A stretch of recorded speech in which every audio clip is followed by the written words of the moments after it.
Next, Mr. Doherty, please, for 5 minutes. Thank you, Mr. Chair. Minister, everything good? Yes, sir. You're okay? Yourself? I'm good. I'm right as rain. Just seemed to be a little bit on edge a little bit earlier on. But are you familiar with waiting your turn, wait times for healthcare in Canada, the report that was issued today?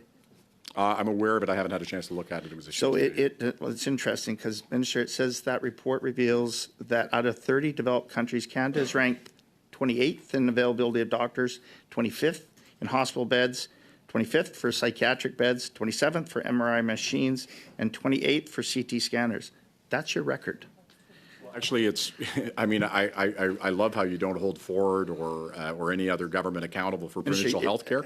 Health care is administered provincially. I'm not sure if you're aware of that, but we do try to. Minister, I'm being respectful. You don't. No, have but to that wasn't respectful. You just said that it's something that's under provincial jurisdiction is our responsibility. That's not your respectful. Minister, that's your record. But that's not true. That is your record. What are you asking about Doug Ford? What do you think the provincial government in Ontario should do? Is Doug Ford in front of me right now? You're the Minister of Health. Right. And so what we did is sign agreements with every province and every territory, $200 billion. So out of 30 countries, you're happy with that? That included metrics in every single. No, absolutely. Look, I am not happy or satisfied with where we are in healthcare. But the point is that we have one of the best health systems in the world, that when it comes to primary care, we can do Minister, much better, and we are. But provinces have to do their fair share, and not holding provinces to Minister. account is not responsible. Mr. Doherty, please. Minister, under your management of this file, 7 million Canadians are without a doctor.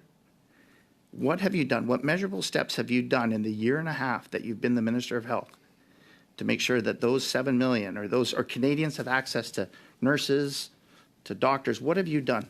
Well, I wish I had 20 minutes to answer that, because it's a very long answer. The first one starts with agreements with every province, every territory, $200 billion, common indicators across the system. With those common indicators, commitments on specifically doctors, nurses, and improvements in primary care. First CIHI data out last year. Canadians. I believe I still have about 5 or 10 yes, seconds. keep going. So, Yep.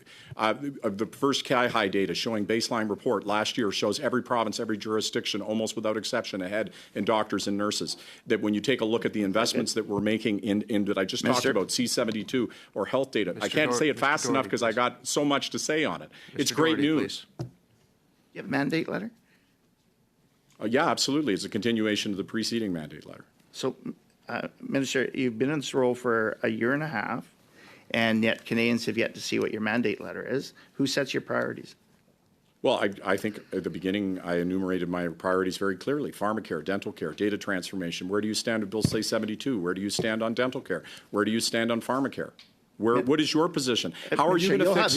How are you going to fix? Minister, in a year's time, you'll have lots of time to ask all the questions. No, I won't, because you'll still be in opposition, because you can't answer questions about what you're going to do for health care. No, what are you going to do on health care? How are you going to fix those problems? What is your policy solution? Mr. Doherty, please. Thank you. What is your policy solution? Do you have any? No. Minister, you're the one that's in power right now. You've been in power for 9 years. What is your solution? And yet we're failing in every area? metrics, Minister. Your solution is cuts. A year and a half. Cuts are going to bring doctors and nurses. Minister, please allow him to pose the question. Go ahead, Mr. Doherty. You're so disrespectful.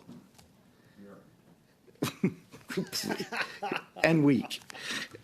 And you can stare at me all you want. Like, I've been mean mug me all you want. But Minister, the rates of scurvy are on the rise. Yet you're taking off the GST on pop and chips and candies, but you are raising the cost of everything healthy with your carbon tax. What's your rationale for that? A, it doesn't increase the cost. B, if you cared about scurvy, then you'd be talking about initiatives in First Nations communities. The scurvy you're speaking about is in rural, remote communities. The policies that you have to deal with that are exactly nil. And I find it, yes, I'm very frustrated, Mr. Doherty, that the Conservatives would talk about issues like poverty. You know, I was in opposition. I watched you never talk about poverty. You never set poverty guidelines. You have no policies or ideas on poverty. In fact, your cuts will do devastating things to the very issues you're talking about. And I think it is dishonest and disingenuous when you have no solution. Mr. Doherty, please. Mr. You're the only one that's talking about conservative cuts. The only thing that we're talking about is axing the tax for everyone forever. That'll make life more affordable for all Canadians. The only one that is spewing rhetoric and garbage are the Liberals and the NDP, their coalition partners. So if you want to start telling the truth, that's, that'd be a novel idea. So let's start with So scurvy. then, if you Minister, no, it's my time, not yours. So, I didn't. So, Minister, over 47,000 Canadians have lost their lives due to the opioid crisis. You've spent, your government has Doherty, spent $1 billion on failed policies. Your time is up. Get to your question. We'll let him answer it, and then we'll move on. Minister, what's your comments to people like Brianna McDonald's family that all they've asked for is for this government to stop their Mr. Doherty, you're decriminalization and their failed 25 drug seconds policies? over time. Minister, please take 30 seconds to answer the question, then we'll move. Thank you. In the first order, any person, and I know that you would share it in my heart, and you would share it in yours, that anybody who loses a family member is devastating. And we need to use science, data, evidence to provide solutions, not emotions and not fake policies. So we have to provide real answers, and that's what we will offer: true science-based, evidence-based decisions to save people's lives. And if you take scurvy, and I'll just finish on this because you want to talk about facts, somebody who's so food insecure that they have scurvy doesn't drive around a car. They don't pay carbon tax, but you would take away their check. You would take away the benefit that they get every single quarter that helps them pay for groceries. That's what you would do. Thank you, So Minister. you would leave them less secure and in a more vulnerable position. Sir, those are the facts. Thank you, Minister.